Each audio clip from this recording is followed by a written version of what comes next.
നമസ്കാരം. നമ്മുടെ subject എൻവയൺമെന്റൽ engineering. നമ്മൾ ലാസ്റ്റ് ക്ലാസ്സിൽ നോക്കിക്കൊണ്ടിരുന്നത് സീവേജ് പമ്പിങ്ങിനെ കുറിച്ചാണ് അല്ലേ? തേർഡ് മോഡ്യൂളിലെ, അതായത് water and waste water engineering എന്ന തേർഡ് മോഡ്യൂളിലെ സീവേജ് പമ്പിങ് എന്ന് പറയുന്ന ടോപ്പിക്കാണ് നമ്മൾ ലാസ്റ്റ് ക്ലാസ്സിൽ നോക്കിക്കൊണ്ടിരുന്നത് അല്ലേ? അപ്പൊ അതിൽ നമ്മൾ എന്തൊക്കെ പറഞ്ഞു? സീവേജ് പമ്പിങ്, അതായത് നമ്മൾ സീവേജ് ഒരു ലോവർ എലിവേഷനിൽ നിന്ന് ഹയർ എലിവേഷനിലേക്ക് പമ്പ് ചെയ്യേണ്ട സാഹചര്യം വരും അല്ലെ? അത് ഗ്രൗണ്ടിന്റെ ടോപ്പോഗ്രഫി അനുസരിച്ചായിരിക്കാം. ടോപ്പോഗ്രഫി എന്ന് വെച്ചാൽ നമ്മുടെ ഭൂമി എങ്ങനെയാണ് ഓറിയന്റ് ചെയ്തിട്ടുള്ളത്, അതായത് ഇപ്പൊ ഒരു മലയോര പ്രദേശം, അതൊരു എക്സാമ്പിൾ ആയിട്ട് പറഞ്ഞതാണ്. അല്ലെങ്കിൽ നമ്മുടെ വീട് നിൽക്കുന്നത് ഒരു താഴ്ന്ന പ്രദേശത്താണെങ്കിൽ, പിന്നെ മെയിൻ സീവർ കുറച്ച് മുകളിൽ, ഇപ്പൊ നമ്മുടെ റോഡിന്റെ സൈഡിലൂടെയൊക്കെ ആയിരിക്കും മെയിൻ സീവർ ലൈൻ ഒഴുകുന്നത് അല്ലെ? റോഡ് സൈഡിലൂടെയൊക്കെ ആയിരിക്കും. അപ്പോ ആ ഒരു സീവറിലേക്ക് നമ്മുടെ വീട്ടിൽ നിന്നുള്ള കണക്ഷൻ എത്തിക്കണം. വീട് കുറച്ച് താഴ്ന്നിട്ടാണ് നിൽക്കുന്നത്. അപ്പൊ ആ താഴ്ന്ന സ്ഥലത്തിൽ നിന്ന് ആ മെയിൻ സീവറിലേക്ക് എത്തിക്കാൻ വേണ്ടി നമ്മൾ സീവേജ് പമ്പ് ചെയ്യേണ്ടതായിട്ട് വരും അല്ലെ? അപ്പൊ അതാണ് സീവേജ് പമ്പിങ്. അപ്പൊ അതിന് നമ്മൾ ഒരു പമ്പിങ് സ്റ്റേഷനെ കുറിച്ചൊക്കെ പറഞ്ഞിരുന്നു. പമ്പിങ് സ്റ്റേഷൻ അല്ലെ? പമ്പിങ് സ്റ്റേഷനിലെ കുറെ കോമ്പണൻസ് പഠിച്ചു കഴിഞ്ഞ ക്ലാസ്സിൽ. ഏതൊക്കെയായിരുന്നു കോമ്പണൻസ്? ഓർമ്മയില്ലേ? നിങ്ങൾ നോട്ട് ചെയ്ത് വെച്ചിട്ടുണ്ടല്ലോ അല്ലെ? ഒന്ന് സമ്പുവെല്ല്. സമ്പുവെല്ല് എന്ന് വെച്ചാൽ എന്തായിരുന്നു? സമ്പുവെല്ലിലാണ് നമ്മുടെ സീവേജ് വന്ന് നിറയുക. സമ്പുവെല്ലിന്റെ വേറൊരു പേര് ഞാൻ പറഞ്ഞിരുന്നു. എന്താണ്? Wet well. Wet well. അപ്പൊ വെറ്റ് വെൽ എന്ന് പറയുമ്പോൾ ഒരു ഡ്രൈ വെല്ലും ഉണ്ടായിരിക്കും അല്ലെ? ഡ്രൈ വെല്ലുണ്ട്. അപ്പൊ sump well or wet well, അവിടെയാണ് സീവേജ് വന്ന് കൂടുന്നത് അല്ലെ? കളക്ട് ചെയ്യുന്നത്. ആ ഒരു ടാങ്കിലാണ് സീവേജ് കളക്ട് ചെയ്യുന്നത്. ആ ടാങ്കിനെയാണ് സമ്പ് എന്ന് പറയാം. ഓക്കെ. പിന്നെ അതുപോലെ വേറൊരു ടാങ്കും കൂടെ ഉണ്ട്. പക്ഷെങ്കിൽ ആ ടാങ്കില് സീവേജ് പോകുന്നില്ല. പകരം നമ്മുടെ പമ്പിങ്, അതായത് മോട്ടറും അതുപോലെ തന്നെ പമ്പൊക്കെയാണ് വെച്ചിട്ടുള്ളത്.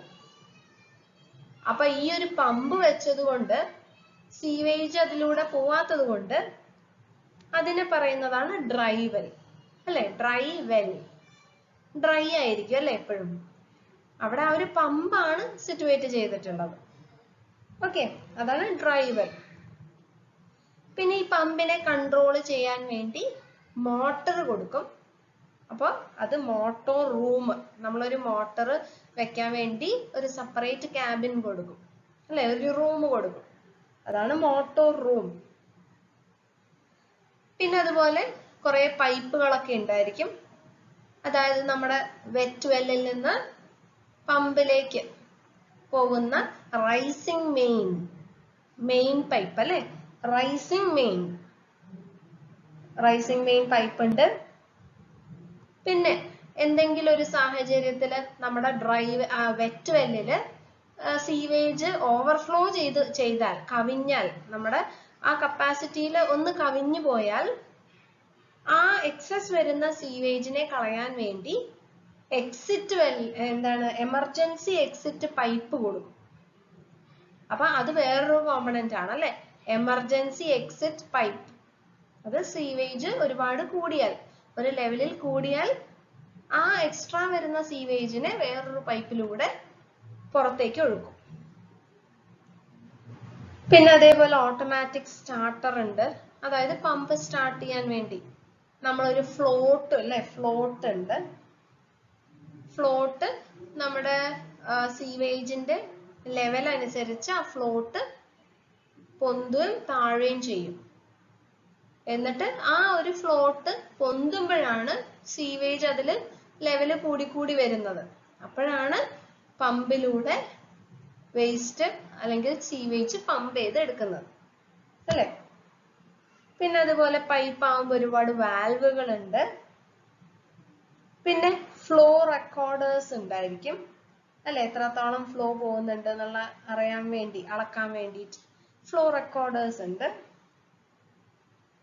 പിന്നെ പമ്പിങ്, ഞാൻ പറഞ്ഞ പമ്പിങ് യൂണിറ്റ്. ഓക്കെ, അപ്പൊ നമ്മൾ ഇത്രയും കോമ്പണൻസിനെ കുറിച്ചാണ് കഴിഞ്ഞ ക്ലാസ്സിൽ പഠിച്ചത്.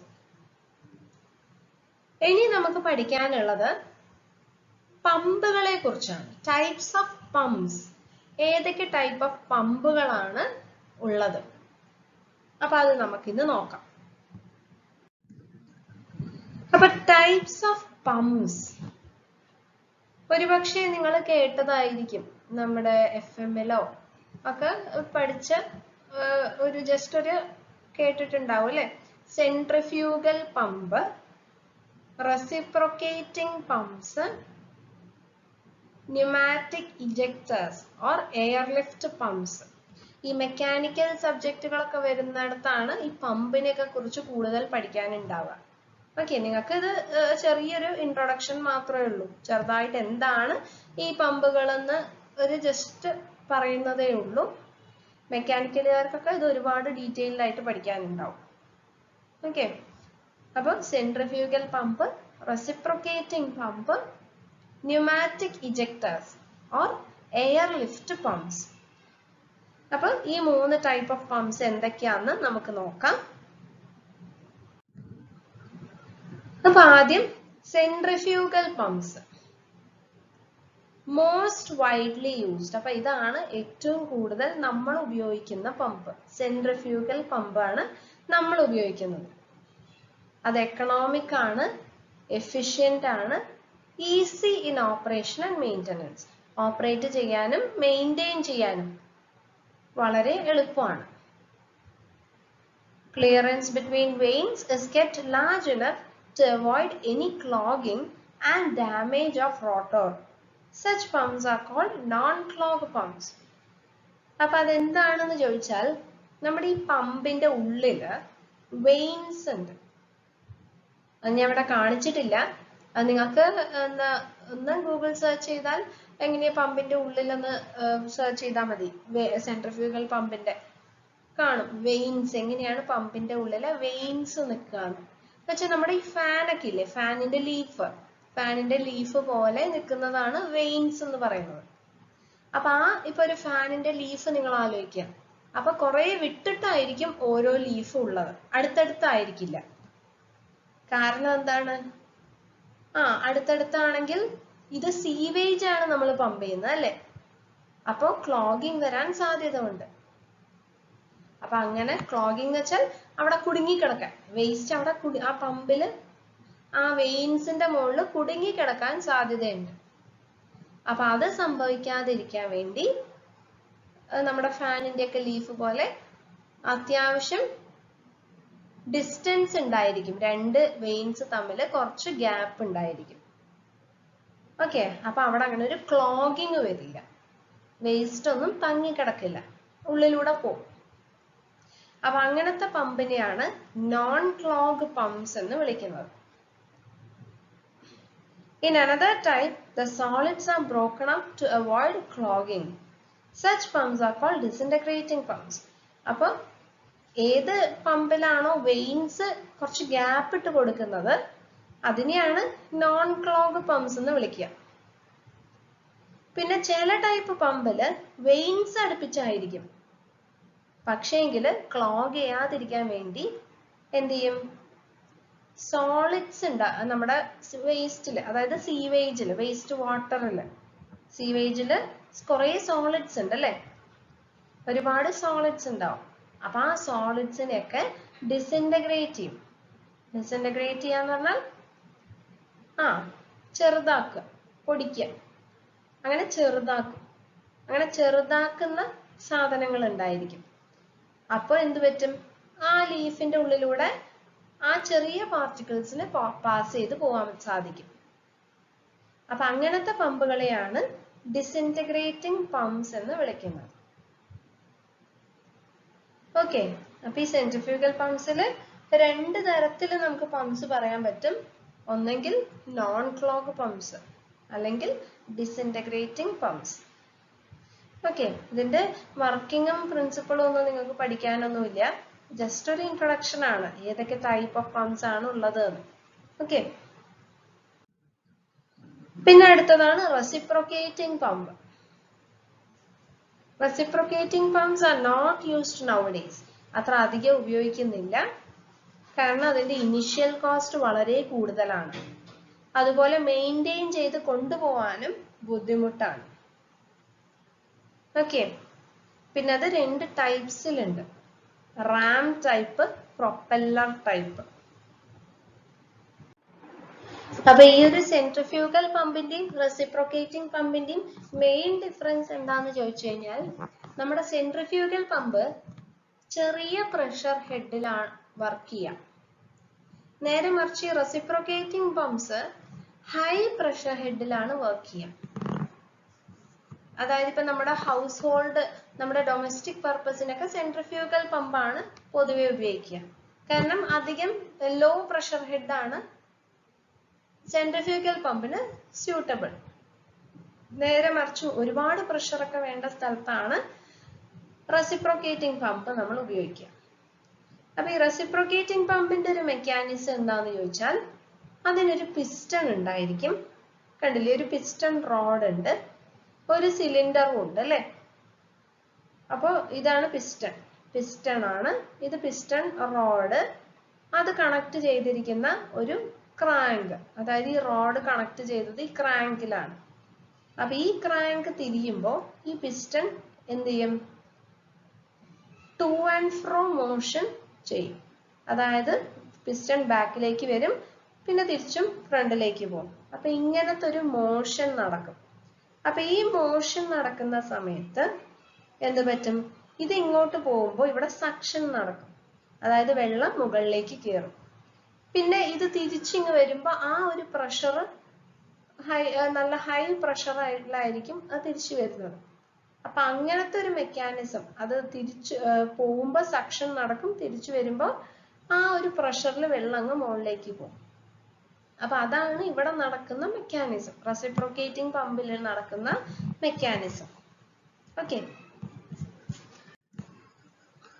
പിന്നെ അടുത്തതാണ് ഷോൺസ് ഇജക്ടർ. അതും ഒരു ടൈപ്പ് ഓഫ് പമ്പാണ്. It's a type of pneumatic or air ejector. Okay, അത് എയർ ഇജക്ടർ ആണ് അല്ലെ, അതിന്റെ വേറൊരു പേരാണ് എയർ ഇജക്ടർ. അതായത് എയറിന്റെ പ്രഷറിലാണ് ഇത് വർക്ക് ചെയ്യുന്നത്, അല്ലാതെ വരുന്ന ഫ്ലൂയിഡിന്റെ പ്രഷറിലല്ല. Consist of a cast iron chamber with a spindle having an upper and lower cup. അപ്പൊ ഇതിൽ എന്താ ഉള്ളത്, ഒരു കാസ്റ്റ് അയൺ ചേംബർ ഉണ്ട് അല്ലെ. ഇതാണ് നമ്മുടെ കാസ്റ്റ് അയൺ ചേംബർ. അപ്പൊ ഈ ഒരു കാസ്റ്റ് അയൺ ചേംബറിൽ എന്തൊക്കെയാ ഉള്ളത്, ഒരു ഇൻലെറ്റ് ഉണ്ട്, അതുപോലെ ഒരു ഔട്ട്ലെറ്റ് ഉണ്ട്. ഒരു ഇൻലെറ്റ് പൈപ്പിലൂടെയാണ് നമുക്ക് സാനിറ്ററി സീവേജ് കിടക്കുന്നത്. പിന്നെ ഇതാണ് നമ്മുടെ ഔട്ട്ലെറ്റ് പൈപ്പ്, അതിന്റെ ഇടയിൽ ഒരു കാസ്റ്റ് അയൺ ചേംബർ ഉണ്ട്. 2 check valves V1 and V2 are provided at entrance and exit points. അപ്പോൾ എൻട്രൻസിൽ ഒരു V1 ഒരു വാൽവ് ഉണ്ട്. ഈ വാൽവ് തുറന്നാലേ നമ്മുടെ ഇൻലെറ്റിലൂടെ വെള്ളം അകത്തേക്ക് കയറും. അതുപോലെ വേറൊരു വാൽവ് ഉണ്ട് V2 എന്ന് പറഞ്ഞിട്ട്. അപ്പൊ ആ ഒരു V2 വാൽവ് തുറന്നാലേ വെള്ളം പുറത്തേക്ക് ഔട്ട്ലെറ്റ് പൈപ്പിലേക്ക് ഒഴുകും. A lever arrangement with a counterweight is provided so as to open the compressed air inlet valve V3. അതായത് നമുക്ക് ഇവിടെ ഈ ഒരു പോയിന്റില് നമുക്ക് മൂന്നാമതൊരു വാൽവ് കൊടുക്കുന്നുണ്ട്. V3 എന്നാണ് നമ്മൾ അതിനെ നെയിം ചെയ്തിട്ടുള്ളത്. അതെന്താന്ന് ചോദിച്ചാൽ,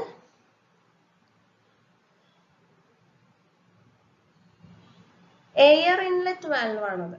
അത് എയറിനെ ഉള്ളിലേക്ക് കടത്തിവിടുക. ഈ ഒരു നമ്മുടെ കാസ്റ്റ് അയൺ ചേംബറിലേക്ക് എയറിനെ കടത്തിവിടാൻ സഹായിക്കുന്ന വാൽവാണ് ഏത്? V3. Compressed air with a pressure of 0.15 Newton per mm square is supplied through V3. അപ്പൊ നമ്മുടെ ഈ ഒരു V3 വാൽവ് തുറന്ന് അതിനുള്ളിലൂടെ നമ്മൾ എന്ത് ചെയ്യും? കംപ്രസ്ഡ് എയർ, അതായത് എയർ ഉന്തി കയറ്റും. ഓക്കെ, ഏതെങ്കിലും ഒരു വഴി, പിസ്റ്റൺ വഴിയോ അങ്ങനെ എന്തെങ്കിലും ഒരു അറേഞ്ച്മെന്റിൽ നമ്മൾ കംപ്രസ്ഡ് എയർ കയറ്റും, ഈ ഒരു കാസ്റ്റ് അയൺ ചേംബറിലേക്ക് കയറ്റും. അറ്റ് എ പ്രഷർ ഓഫ് എത്ര? 0.5 ന്യൂട്ടൺ പെർ mm സ്ക്വയർ പ്രഷറിൽ നമ്മൾ എയർ കയറ്റും. When sewage enters and rises in the vessel, air gets entrapped in the upper end and gets compressed. നമ്മുടെ ഈ sewage നമ്മുടെ ഇതിലൂടെ വരുന്ന സമയത്ത്, ഇപ്പൊ നമ്മളിവിടെ എയർ ഉണ്ടല്ലോ അല്ലെ, കാസ്റ്റ് അയൺ ചേംബറിൽ എയർ ഉണ്ട്. അപ്പൊ ഈ സീവേജ് വരുന്ന സമയത്ത് ഇത് സീവേജ് പൊന്തി പൊന്തി വരുമല്ലോ. വാൽവ് V2 എന്ന് പറയുന്ന ക്ലോസ്ഡ് ആയിരിക്കും, V1 ഓപ്പൺ ആയിരിക്കും. അപ്പൊ സീവേജ് വന്നാൽ സീവേജ് ഇങ്ങനെ കൂടി വരും അല്ലെ ഈ ഒരു ചേംബറിൽ. അങ്ങനെ കൂടി വരുന്ന സമയത്ത് അതിലുള്ള എയർ എല്ലാം കൂടെ കംപ്രസ്ഡ് ആയി നിൽക്കും അല്ലെ. എവിടെയല്ലേ എയർ ഉണ്ടാവുക? ആ എയർ എല്ലാം കൂടെ തിങ്ങി നിൽക്കും, കംപ്രസ്ഡ് ആയി നിൽക്കും. This pushes up the spindle opening valve V3. അപ്പൊ ഈ ഒരു പ്രഷർ, ഈ എയറിന് ഉണ്ടാകുന്ന പ്രഷർ കാരണം നമ്മുടെ ഈ ഒരു V3 വാൽവ് അങ്ങ് തുറക്കും. Compressed air rushes inside the chamber and forces sewage out through the delivery pipe. അപ്പൊ നമ്മൾ ഈ ഇതിന്റെ അകത്ത് കൂടെ നമ്മൾ നേരത്തെ പറഞ്ഞു, നമ്മൾ air at a pressure of 0.15 newton per mm square കയറ്റും. അപ്പൊ ഇവിടെ എയർ കംപ്രസ്ഡ് ആയി നിൽക്കുകയാണ്. അതിന് പുറമെ നമ്മൾ ഈ ഒരു V3 തുറന്ന് V3യിലൂടെയും എയർ കയറ്റാണ്, കംപ്രസ്ഡ് എയർ കയറ്റാണ്. അപ്പൊ എന്ത് പറ്റും? ഓട്ടോമാറ്റിക്കലി ഈ V2 വാൽവ് തുറന്ന് ഈ സീവേജ് മുഴുവൻ ഇതിലൂടെ പോകും, ഔട്ട്ലെറ്റിലൂടെ പോകും അല്ലെ. Spindle is brought down by the weight of lower cup and closing V3. അങ്ങനെ V3 അങ്ങ് V3ക്ക് എന്ത് പറ്റും? V3 closed ആവും. Pumping is now stopped and sewage enters the chamber. Another cycle of operation is repeated and sewage is pumped. Okay, അപ്പൊ നമ്മുടെ ഈ ഒരു ഞാൻ പറഞ്ഞ ഈ ഒരു സീവേജ് ഔട്ട്ലെറ്റിലൂടെ പോകും. പിന്നെ വീണ്ടും ഇതേ പ്രോസസ്സ് ഇവിടെ കണ്ടിന്യൂ ചെയ്യും. Okay, another cycle of operation is repeated. അപ്പൊ sewage is pumped in. വീണ്ടും സീവേജ് ഉള്ളിലേക്ക് പമ്പ് ചെയ്ത് കയറ്റും. ഓക്കെ, അപ്പൊ അതിന്റെ അഡ്വാൻറ്റേജ് എന്താന്ന് ചോദിച്ചാൽ ഓട്ടോമാറ്റിക് ആക്ഷൻ ആണ്. ഓക്കെ, ഇവിടെ ഓട്ടോമാറ്റിക് ആയിട്ട് നടക്കുന്നതാണ്, ആരും ഓപ്പറേറ്റ് ചെയ്യുന്നതല്ല. പിന്നെ അതുപോലെ തന്നെ നോൺ ക്ലോഗിങ് ആണ് അല്ലെ. ഇവിടെ ക്ലോഗ് ചെയ്യാനുള്ള സാധ്യത ഇല്ല, കാരണം ഇതൊരു ചേംബർ ആണ്. അതുകൊണ്ട് ഇവിടെ തങ്ങി നിൽക്കാനൊന്നുമുള്ള ചാൻസസ് ഇല്ല. പക്ഷേ അതിൻ്റെ ഒരു ഡിസഡ്വാൻറ്റേജ് എന്ന് പറയുന്നത് ഇതിന്റെ എഫിഷ്യൻസി കുറവാണ്. അതായത് അധികം വേസ്റ്റ് വാട്ടർ നമുക്ക് അറ്റ് എ ടൈം പമ്പ് ചെയ്ത് എടുക്കാൻ സാധിക്കില്ല, എഫിഷ്യൻസി കുറവാണ്. ഓക്കെ,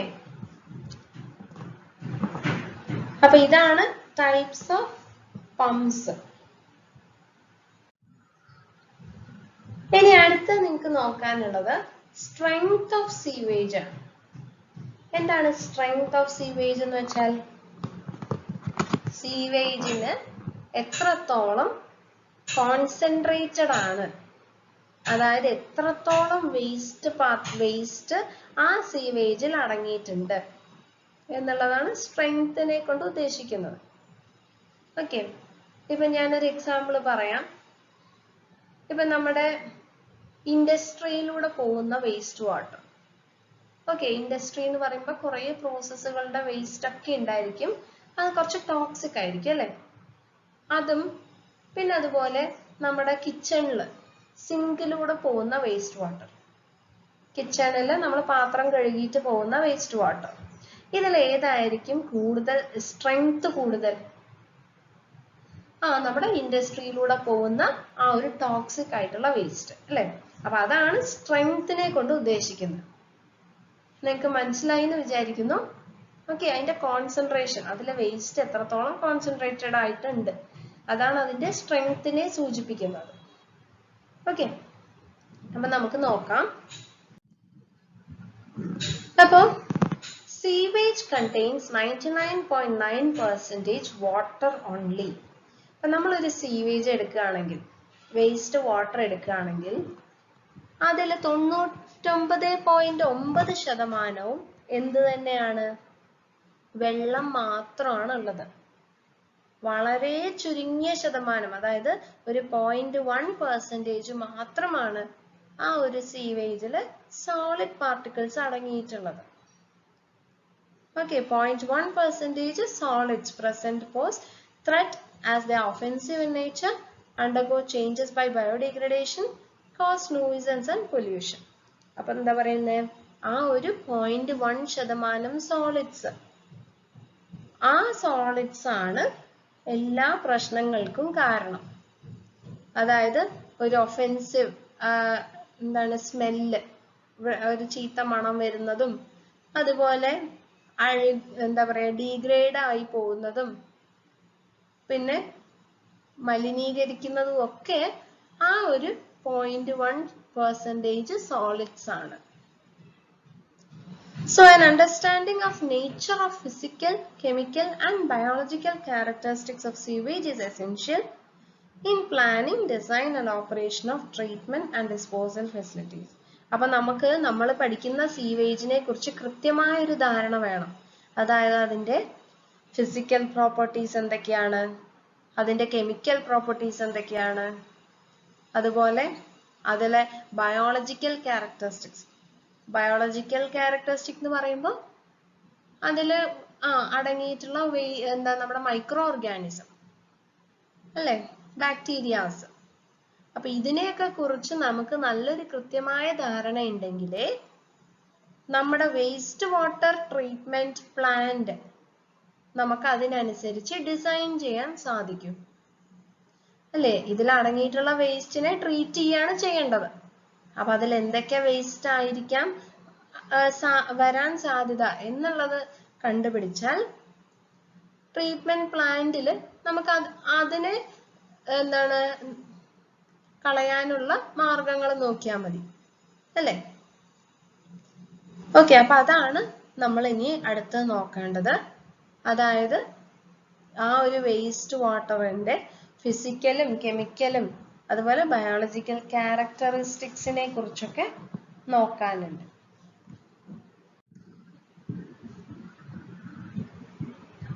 അതിന് മുന്നേ നമ്മുടെ ഈ സ്ട്രെങ്ത് ഓഫ് സീവേജിന്റെ ഒരു ഡെഫിനിഷൻ പറയാം.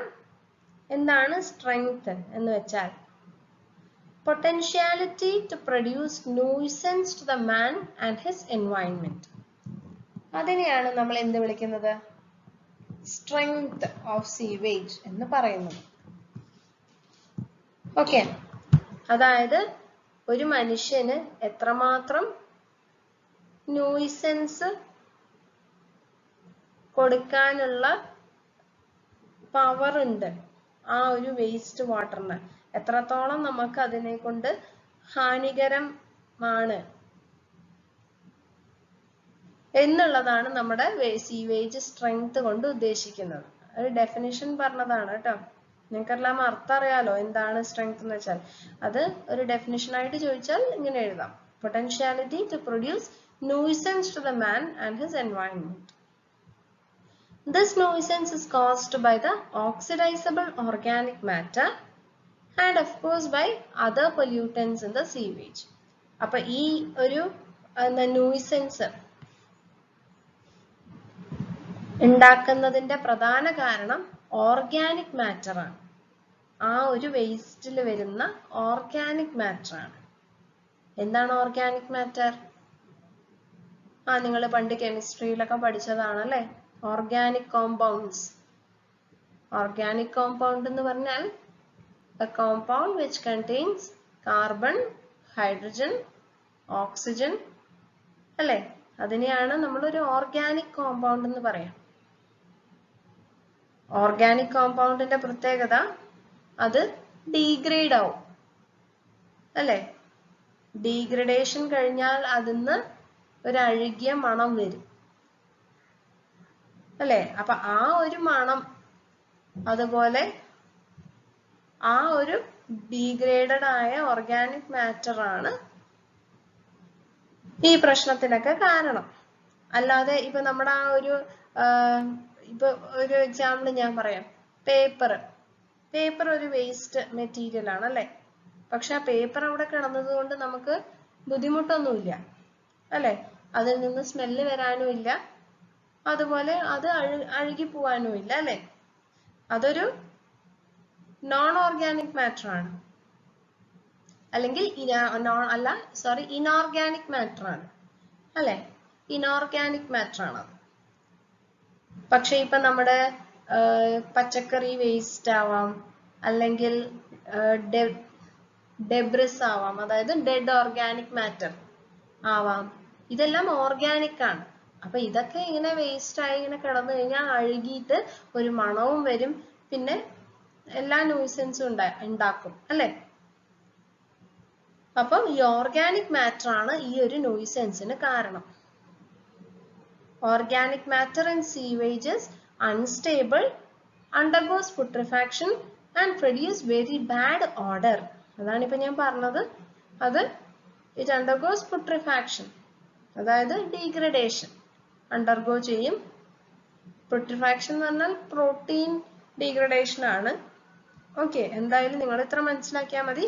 അത് അഴുകും, കുറച്ച് കഴിഞ്ഞാൽ അത് ഡീകമ്പോസ്ഡ് ആവും and cause insanitary and unhealthy environment.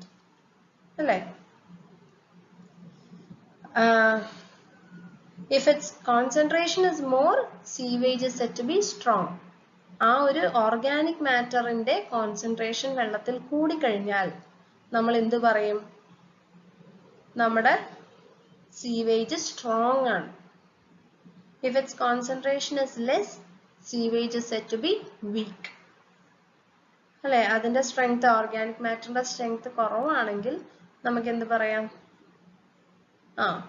അത് സ്ട്രെങ്ത്, നമ്മുടെ സീവേജ് വീക്ക് ആണ് എന്ന് പറയാം അല്ലെ? Strength of sewage is generally expressed in terms of BOD. പൊതുവെ നമ്മൾ ഒരു സീവേജിന്റെ സ്ട്രെങ്ത് പറയാം ഒരു പുതിയ ഒരു വാക്ക് വെച്ചിട്ടാണ്, BOD. അതായത് ബയോകെമിക്കൽ ഓക്സിജൻ ഡിമാൻഡ്. അതിനെ ഷോർട്ടാക്കി വിളിക്കുന്നതാണ് BOD എന്ന്. അപ്പൊ ഈ ഒരു BOD വെച്ചിട്ടാണ് നമ്മളൊരു വേസ്റ്റിന്റെ സ്ട്രെങ്ത് പറയാം, സീവേജിന്റെ സ്ട്രെങ്ത്. അതായത് BODന്റെ വാല്യൂ കൂടുതലാണെങ്കിൽ അതിനർത്ഥം ആ വേസ്റ്റ് അത്രയും മലിനീകരിച്ചതാണ്.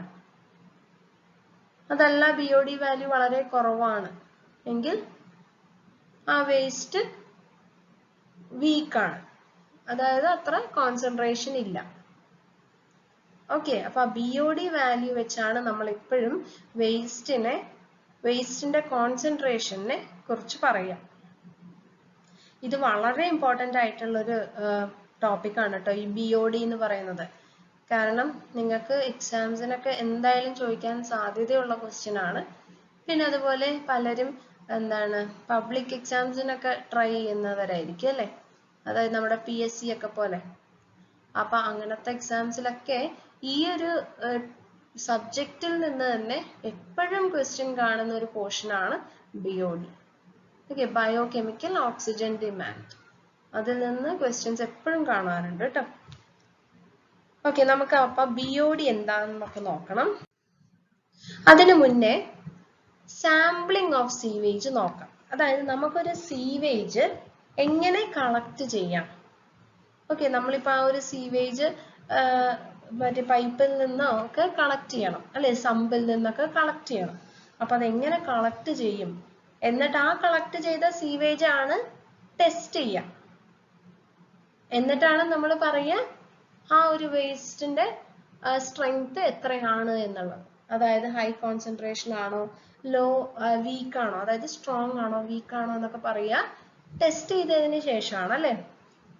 അപ്പൊ ടെസ്റ്റ് ചെയ്യണമെങ്കിൽ നമുക്ക് അതിന് വേണ്ട മെറ്റീരിയൽ വേണം അല്ലെ, അതായത് വേസ്റ്റ് വാട്ടർ കളക്ട് ചെയ്യണം. അപ്പൊ ആ കളക്ട് ചെയ്യുന്നതൊക്കെയാണ് പറയുന്നത് സാമ്പിളിംഗ്.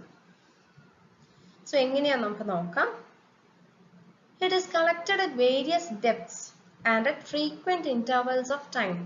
അതായത് half hourly or hourly collection as its concentration, nature and flow change constantly. നമുക്കറിയാം നമ്മുടെ വേസ്റ്റ് വാട്ടറിൽ എപ്പോഴും ഒരേ അളവിൽ ഒരേ സാധനങ്ങളായിരിക്കില്ല ഉള്ളത് അല്ലേ. ഓരോ സമയത്തും അതിൻ്റെ ഓരോന്നിൻ്റെയും കോൺസെൻട്രേഷൻ മാറും. അതുകൊണ്ട് നമ്മൾ ഇടയ്ക്കിടയ്ക്ക് പോയി സാമ്പിൾസ് കളക്ട് ചെയ്യണം.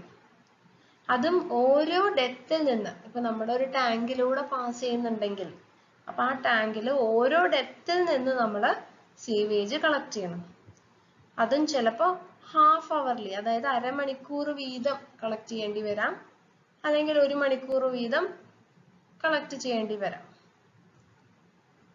Samples are taken beneath the surface where particles are mixed due to turbulence. Such sampling is called grab sampling. അതായത് നമ്മൾ നേരത്തെ വാട്ടർ കളക്ഷൻ ചെയ്തിരുന്നു അല്ലേ, നമ്മൾ ഫസ്റ്റ് മോഡ്യൂളിൽ പറഞ്ഞിരുന്നു ഇങ്ങനെ നമ്മൾ വെള്ളം കളക്ട് ചെയ്യും, അതിനെയും സാമ്പിളിംഗ് തന്നെയാണ് പറഞ്ഞത്. അപ്പോൾ നമ്മൾ ഒരിക്കലും സർഫസിൽ നിന്ന് കളക്ട് ചെയ്യാൻ പാടില്ല, കുറച്ച് താഴേന്ന് വേണം. അതായത് ആ ഒരു വാട്ടർ ലെവലിന്റെ കുറച്ച് താഴേന്ന് വേണം എപ്പോഴും നമ്മൾ സാമ്പിൾ കളക്ട് ചെയ്യാൻ. അത് വേസ്റ്റ് വാട്ടർ ആണെങ്കിലും ശരി, വാട്ടർ ആണെങ്കിലും ശരി. അതായത് നമ്മുടെ വാട്ടർ സപ്ലൈ എഞ്ചിനീയറിംഗിൽ നമ്മൾ പഠിച്ച വാട്ടർ ആണെങ്കിലും നമ്മൾ പുഴയിന്ന് സാമ്പിൾ എടുക്കുകയാണെങ്കിൽ ഒരിക്കലും സർഫസിൽ നിന്ന് വെള്ളം എടുക്കരുത്, കുറച്ച് താഴേന്ന് വേണം കളക്ട് ചെയ്യാൻ. ഓക്കെ, അപ്പൊ അങ്ങനെ കളക്ട് ചെയ്ത ആ സാമ്പിളിങ്ങിനെയാണ് ഗ്രാബ് സാമ്പിളിംഗ് എന്ന് വിളിക്കുന്നത്. Different grab samples collected at frequent intervals in equal volume or proportionate flow are mixed up. This mixed sample is called composite sample. അപ്പോൾ നമ്മൾ ഓരോ അരമണിക്കൂറിലും കളക്ട് ചെയ്ത് വെച്ച ആ ഒരു വേസ്റ്റ് വാട്ടർ, ഇപ്പൊ നമ്മളൊരു 100 ml വീതം കളക്ട് ചെയ്ത് വെച്ചു വിചാരിക്കുക, അല്ലെങ്കിൽ ഒരു 20 ml വീതം കളക്ട് ചെയ്ത് വെച്ചു. ഓരോ അരമണിക്കൂർ വീതം 20 ml കളക്ട് ചെയ്ത് വെച്ചു. എന്നിട്ട് നമ്മൾ എന്ത് ചെയ്യാം, എല്ലാം കൂടെ ഒന്നിച്ച് അങ്ങ് മിക്സ് ചെയ്യാം. ആ മിക്സ് ചെയ്ത് വെച്ച സാമ്പിളിനെയാണ് കോമ്പോസിറ്റ് സാമ്പിൾ എന്ന് വിളിക്കുന്നത്. ഓക്കെ, അപ്പൊ ആ ഇൻഡിവിജ്വൽ ആയിട്ട് നമ്മൾ കളക്ട് ചെയ്ത ഓരോ അരമണിക്കൂർ കളക്ട് ചെയ്ത സാമ്പിൾ ആണ് ഗ്രാബ് സാമ്പിൾ. ഇതെല്ലാം കുറെ ഗ്രാബ് സാമ്പിളുകൾ മിക്സ് ചെയ്തിട്ട് ഉണ്ടാക്കുന്നതാണ് composite sample, which gives the indication of true strength of sewage. അപ്പൊ അതാണ് ശരിക്കുള്ള നമ്മുടെ സീവേജിന്റെ സ്ട്രെങ്ത് എന്ന് പറയുന്നത്. പല സമയത്തും കളക്ട് ചെയ്ത സാമ്പിൾസ് എല്ലാം കൂടെ കൂട്ടി ഒരു സാമ്പിൾ ആക്കുക, അതാണ് കോമ്പോസിറ്റ് സാമ്പിൾ. ഓക്കെ, അപ്പൊ ആ കോമ്പോസിറ്റ് സാമ്പിളിന്റെ സ്ട്രെങ്ത് കണ്ടുപിടിച്ചാലാണ് നമുക്ക് ശരിക്ക് ആ സീവേജിന്റെ സ്ട്രെങ്ത് എത്രയാണ് എന്നുള്ളത് പറയാൻ സാധിക്കുക. Samples should be tested immediately as the characteristics are liable for changing with time. അതും വളരെ ശ്രദ്ധിക്കേണ്ട കാര്യമാണ്. നമ്മൾ സാമ്പിൾ കളക്ട് ചെയ്ത് കഴിഞ്ഞാൽ നാളെ ടെസ്റ്റ് ചെയ്യാം അല്ലെങ്കിൽ മറ്റന്നാൾ ടെസ്റ്റ് ചെയ്യാമെന്ന് വിചാരിക്കരുത്. കാരണം നമ്മൾ ആ സാമ്പിൾ അവിടെ വെക്കും തോറും അതിൻ്റെ ഉള്ളിൽ കുറേ റിയാക്ഷൻസ് നടക്കും.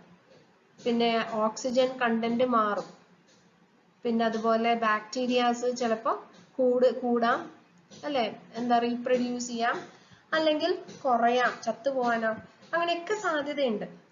അപ്പൊ നമുക്ക് ആ ഒരു സാമ്പിൾ എടുത്തു കഴിഞ്ഞാൽ അതിന്റെ ശരിക്കുള്ള ക്യാരക്ടറിസ്റ്റിക്സ് അറിയണമെങ്കിൽ it should be tested immediately. നമ്മൾ എടുത്തു കഴിഞ്ഞാൽ ഉടനെ തന്നെ ആ ഒരു സാമ്പിൾ ടെസ്റ്റ് ചെയ്യണം, എന്നാലേ കൃത്യമായ ക്യാരക്ടറിസ്റ്റിക്സ് നമുക്ക് പറയാൻ സാധിക്കും. In warm weather, samples should be stored in ice chests to prevent biochemical changes in the samples. അപ്പോൾ ചൂടുള്ള കാലാവസ്ഥയൊക്കെ ആണെങ്കിൽ എന്ത് ചെയ്യും, നമ്മൾ ഇതുപോലെ കണ്ടില്ലേ, ഒരു പാത്രം കൊണ്ടോ ഇത് കണ്ടില്ലേ, അതുപോലെ ചിലപ്പോൾ കുറച്ച് ഐസൊക്കെ ഇട്ടിട്ടൊക്കെ പാത്രത്തിൽ കുറച്ച് ഐസൊക്കെ വെച്ച് അങ്ങനത്തെ ഐസ് ചെസ്റ്റ്, അതായത് തണുപ്പിൽ സ്റ്റോർ ചെയ്യാൻ പറ്റുന്ന പാത്രങ്ങളൊക്കെ ഉണ്ടാവുമല്ലോ, വലിയ കണ്ടെയ്നേഴ്സ് ഒക്കെ. അതുപോലത്തെ ഒരു കണ്ടെയ്നർ വേണം കൊണ്ടുപോകാൻ സാമ്പിളിങ് ചെയ്യുന്ന സ്ഥലത്ത്.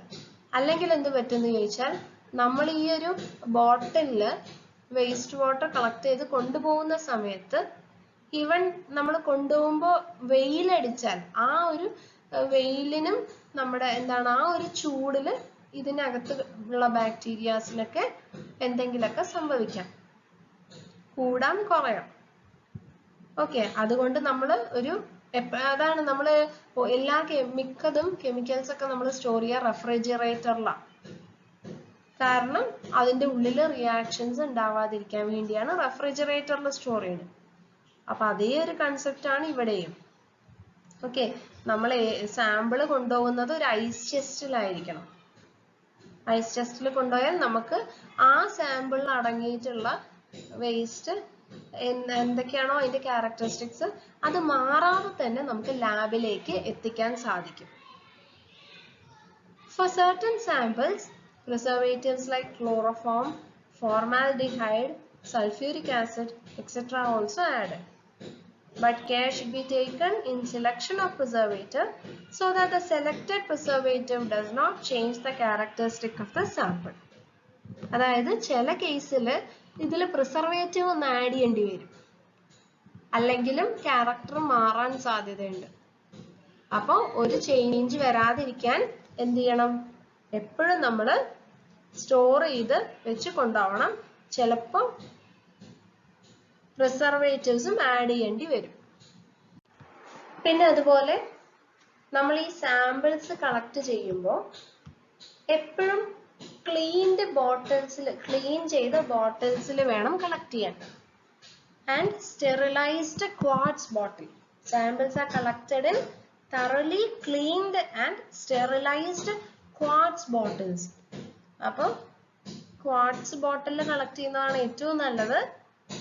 ഓക്കെ, പിന്നെ കളക്ട് ചെയ്യുന്ന ബോട്ടില് ക്ലീൻ ആയിരിക്കണം. അതായത് ബോട്ടിലിന്റെ ഉള്ളിൽ ബാക്ടീരിയാസ് ഒന്നും ഉണ്ടാവാൻ പാടില്ല. ഓക്കെ, അങ്ങനെ ഉണ്ടായാൽ നമുക്ക് കറക്റ്റ് കോൺസെൻട്രേഷൻ ഓഫ് സീവേജ് കിട്ടില്ല. സോ നല്ല ക്ലീൻ ചെയ്ത് സ്റ്റെറിലൈസ് ചെയ്ത ബോട്ടിൽസ് വേണം ഉപയോഗിക്കാൻ. സ്റ്റെറിലൈസ് ചെയ്യാന്ന് പറഞ്ഞാൽ ആ ഒരു ബോട്ടിലിൽ ചൂടാക്കുക എന്ന് ഉദ്ദേശിക്കുന്നത് വെള്ളത്തിൽ തിളപ്പിക്കുക. അപ്പോൾ അതിലുള്ള എല്ലാ ബാക്ടീരിയാസും ഒക്കെ ചത്തുപോകും. അതിനെയാണ് സ്റ്റെറിലൈസിങ് എന്ന് പറയാം. ഇപ്പൊ നമ്മുടെ ഒരു ഹോസ്പിറ്റലിലൊക്കെ ആണെങ്കിൽ ഇപ്പൊ ഒരു ഓപ്പറേഷനൊക്കെ ഉപയോഗിക്കുന്ന എല്ലാ ടൂൾസും സ്റ്റെറിലൈസ്ഡ് ആയിരിക്കും. അതായത് അവരുപയോഗിക്കുന്ന കത്രിക അങ്ങനെയൊക്കെ ഉള്ള എല്ലാ ടൂൾസും സ്റ്റെറിലൈസ്ഡ് ആണ്. കാരണം നമ്മുടെ ശരീരത്തിന്റെ ഉള്ളിലേക്ക് കൊണ്ടുവരുമ്പോൾ ആ ഒരു ടൂളിൽ ഒരൊറ്റ ഓർഗാനിസം പോലും ഉണ്ടാവാൻ പാടില്ല. അപ്പം അത് നല്ല ചൂടിലിട്ട് അതിനൊരു മെഷീൻ തന്നെ ഉണ്ട്, ഓട്ടോക്ലേവ് മെഷീൻ എന്നൊക്കെ പറഞ്ഞിട്ട്. അതില് ഇൻസ്ട്രുമെന്റ്സ് ഒക്കെ വെച്ച് കൊടുത്താൽ അത് നല്ല ചൂടായി അതിനകത്തുള്ള ബാക്ടീരിയാസ് ഒക്കെ ചത്തുപോകും.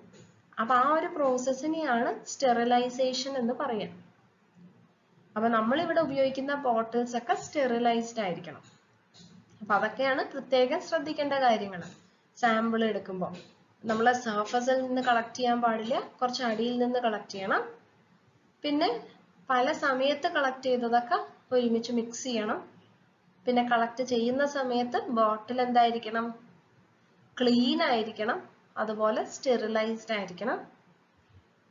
Bottles should be filled with sample completely without leaving any air in the bottle. അപ്പോൾ ബോട്ടിലില് ഫുൾ ആയിട്ട്, അതായത് കംപ്ലീറ്റ് ആയിട്ടും എന്ത് ചെയ്യണം, നമ്മൾ ഫില്ല് ചെയ്തിരിക്കണം. അല്ലെങ്കിൽ എന്ത് പറ്റുന്ന ചോദിച്ചാൽ അതിലുള്ള എയർ, ഇപ്പൊ നമ്മളിപ്പോ ഇത്രേ ഫില്ല് ചെയ്തുള്ളൂ എന്ന് വിചാരിക്കുക, ബാക്കി സ്ഥലം നമ്മളിവിടെ മൂടി വെച്ചു, പക്ഷേങ്കില് കുറച്ച് എയർ ഉള്ളത്, ആ ഒരു എയറിന് വരെ ഈ ഒരു സീവേജിന്റെ ക്യാരക്ടറിനെ മാറ്റാൻ സാധിക്കും. അതായത് ഇപ്പൊ ഒരു ചെറിയ അളവില് ഓക്സിജൻ കണ്ടന്റ്, ഒരു എക്സാമ്പിൾ പറഞ്ഞതാണ്, ഓക്സിജൻ കണ്ടന്റ് ഒക്കെ മാറ്റാൻ സാധിക്കും. കാരണം ആ ഒരു എയറിൽ നിന്ന് ഉള്ള ഓക്സിജൻ നമ്മുടെ ഈ ഒരു സീവേജ് വാട്ടറിലേക്ക് കയറും. ഓക്കെ, അപ്പോൾ തീരെ എയർ ഇല്ലാതെ മുഴുവനായും നമ്മുടെ ബോട്ടിലിൽ നമ്മുടെ sample നിറയ്ക്കണം. Stopper should be firmly inserted and tied with a piece of cloth. അപ്പോൾ നമ്മുടെ ഇവിടെ എന്താണ് സ്റ്റോപ്പർ വെച്ച് നല്ല ടൈറ്റ് ആയിട്ട് തന്നെ അടയ്ക്കണം. Bottle should be labeled giving the details like sample number, time of collection, date of collection, place of collection. Okay, അപ്പൊ നമുക്കിങ്ങനെ ഒരുപാട് ബോട്ടിൽസ് ഉണ്ടായിരിക്കും നമ്മൾ കളക്ട് ചെയ്തത്. അപ്പൊ ഓരോ ബോട്ടിലിന്റെ മുകളിലും കൃത്യമായി ലേബൽ ചെയ്യണം. അതായത് എത്ര മണിക്കാണ് കളക്ട് ചെയ്തത്, എവിടെ നിന്നാണ് കളക്ട് ചെയ്തത്, സാമ്പിൾ നമ്പർ, അതുപോലെ ഡേറ്റ് എന്നാണ് കളക്ട് ചെയ്തത് എന്നുള്ളതൊക്കെ കൃത്യമായി ആ ഒരു ബോട്ടിലിന്റെ മുകളിൽ എഴുതിയിരിക്കണം. Samples have to be transported to the laboratory carefully and quickly for testing. പെട്ടെന്ന് തന്നെ ഈ ഒരു സാമ്പിള് ലാബിൽ എത്തിക്കണം. ശ്രദ്ധിച്ചു വേണം എത്തിക്കാൻ. അതായത് നമ്മുടെ ആ ഒരു ഐസ് ചെസ്റ്റിലൊക്കെ സ്റ്റോർ ചെയ്തിട്ടൊക്കെ എത്തിക്കേണ്ടി വരും ചില കേസസിൽ. ഓക്കെ, അത്രയും ചൂടുള്ള ഒരു ക്ലൈമറ്റ് ആണെങ്കിൽ അങ്ങനെയൊക്കെ നമുക്ക് ട്രാൻസ്പോർട്ട് ചെയ്യേണ്ടി വരും. അപ്പോൾ ആ കെയർഫുള്ളി ട്രാൻസ്പോർട്ട് ചെയ്യണം. അതുപോലെ തന്നെ വേഗം എത്തിക്കണം. വേഗം എത്തിച്ചില്ലെങ്കിലും എന്ത് പറ്റും, അതിന്റെ ക്യാരക്ടറിസ്റ്റിക്സിൽ മാറ്റം വരും. ആ ഒരു സീവേജിന്റെ ക്യാരക്ടറിസ്റ്റിക്സിൽ മാറ്റം വരും. ഓക്കെ, അപ്പൊ അതാണ് സാമ്പിളിംഗ്. ഇനി നമുക്ക് അടുത്തത് നോക്കാനുള്ളത് ക്യാരക്ടറിസ്റ്റിക്സ് ഓഫ് സീവേജ് ആണ്. ഓക്കെ, നമ്മുടെ വാട്ടർ സപ്ലൈ എഞ്ചിനീയറിംഗിൽ നമ്മൾ പറഞ്ഞിരുന്നു അല്ലെ, ഫിസിക്കൽ ക്യാരക്ടറിസ്റ്റിക്സും കെമിക്കൽ ക്യാരക്ടറിസ്റ്റിക്സും അതുപോലെ ബയോളജിക്കൽ ക്യാരക്ടറിസ്റ്റിക്സ് ഒക്കെ എങ്ങനെ കണ്ടുപിടിക്കാം എന്നുള്ളതൊക്കെ പറഞ്ഞിരുന്നു. അപ്പൊ അതുപോലെ സീവേജിലും ക്യാരക്ടറിസ്റ്റിക്സ് നമുക്ക് പഠിക്കാനുണ്ട്. അത് തന്നെ ഫിസിക്കലും കെമിക്കലും ബയോളജിക്കലും. ഓക്കെ, അപ്പൊ അത് നമുക്ക് ഇനി അടുത്ത ക്ലാസ്സിൽ നോക്കാം. Thank you.